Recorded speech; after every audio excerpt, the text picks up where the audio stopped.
Ce que tu vois, écris-le dans un livre et envoie-le aux 7 églises, à Éphèse, à Smyrne, à Pergame, à Thyatire, à Sardès, à Philadelphie et à Laodicée. Apocalypse 1, 11. J'en reçois l'ordre d'écrire aux 7 églises d'Asie. Ces 7 églises existaient véritablement en ce temps-là. Et le Seigneur Jésus voulait aller vers elles en ce temps-là, pour leur dire que tout ce qui était écrit dans ces lettres devait aussi s'accomplir dans ces églises. D'autre part, le Saint-Esprit se sert de ces 7 églises pour représenter toutes les périodes successives de l'histoire de l'Église, après le 1er siècle de la période apostolique.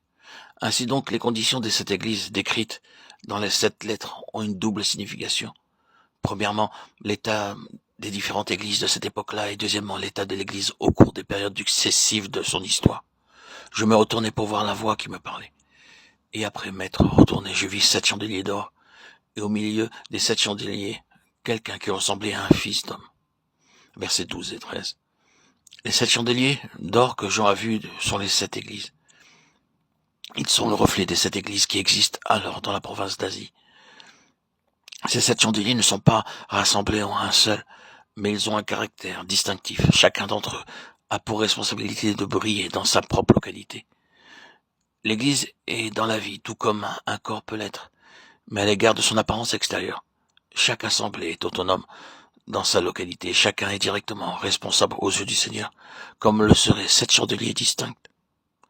En lisant les chapitres 2 et 3 de l'Apocalypse, nous pouvons voir que l'état de ces 7 églises en ce temps-là, leur œuvre, leur environnement, leurs responsabilités, leurs défaites et leurs récompenses sont toutes différentes.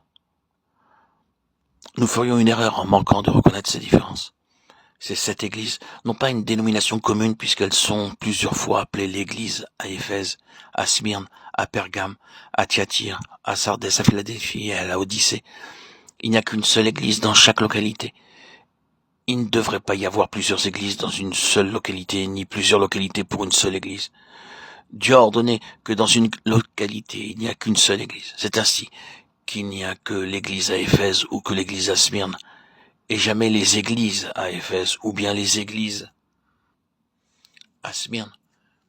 Il est aussi ordonné par Dieu qu'une église locale ne doit pas s'associer à d'autres églises locales pour former une seule église. C'est pourquoi la Bible dit les 7 églises qui sont en Asie, Apocalypse 1:4, et non pas l'église en Asie, étant donné qu'à cette époque, l'Asie était une province romane, et que dans une province, il y a évidemment beaucoup de localités. Dieu a ordonné à l'église, d'un point de vue interne, qu'elle devrait se soumettre à l'autorité du Saint-Esprit, et d'autre part que ses limites externes étaient celles de sa localité. Si nous comprenons bien la Bible et connaissons le Saint-Esprit, nous ne pouvons confesser autre chose, sauf que l'Église sur la terre doit être exprimée dans une localité, par une seule Église. Une Église pour plusieurs localités ou 7 églises dans une localité ne sont donc pas scripturaires, car pour avoir une Église pour plusieurs localités, il nous faut outrepasser l'unité dont parle l'Écriture, et avoir plusieurs églises dans une seule localité auront l'unité réclamée dans les Écritures.